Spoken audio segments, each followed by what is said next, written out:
I do not think that Rick Finkelstein, professor in Pittsburgh, misunderstood my tears and weeping and fright and sadness and pleas to get help escaping Donald Ostro when he gave me $75 for a $200 synthesizer and said, friendship is friendship and business is business.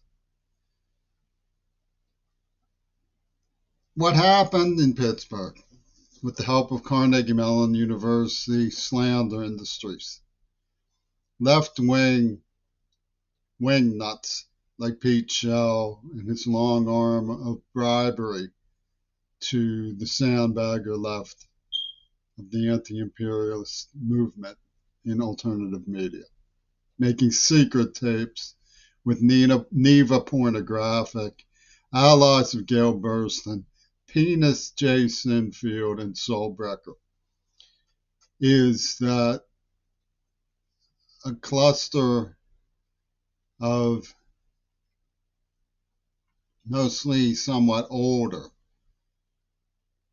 young women in Allegheny County created an eternal damnation machine, depicting me as a lecherous nobody who could have saved John Lennon.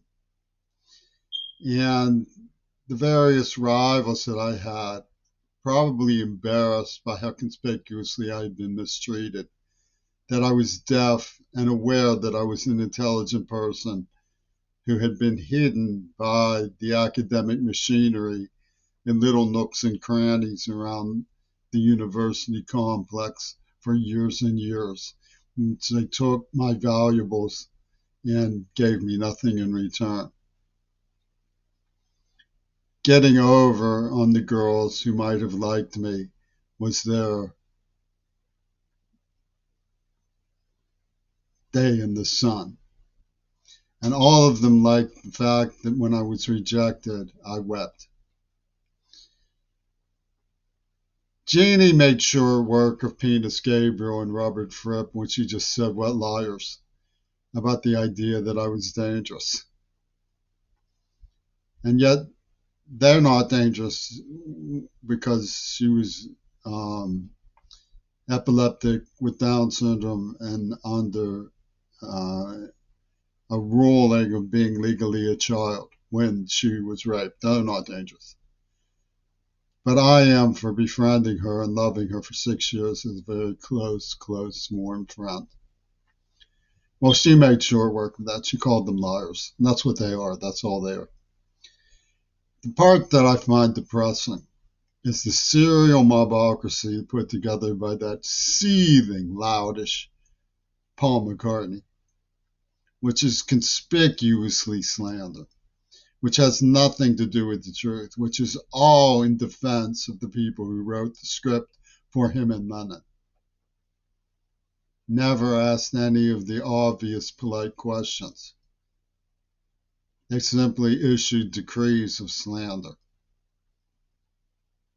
They never asked, were these women organized and paid actresses when there was a script identifying Neva Pornographic Agency as their sponsors? Were they organized slander? Did Jimmy ever actually hurt any of them? Did they ever actually intentionally, fiendishly, maliciously, and with malice aforethought hurt Jimmy? They never asked any of the obvious questions.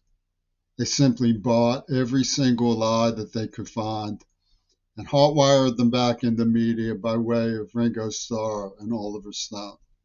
Slanders unending in an eternal damnation machine, cranking this idea that I'm a lecher, when I'm the one who waited to touch softly after being touched.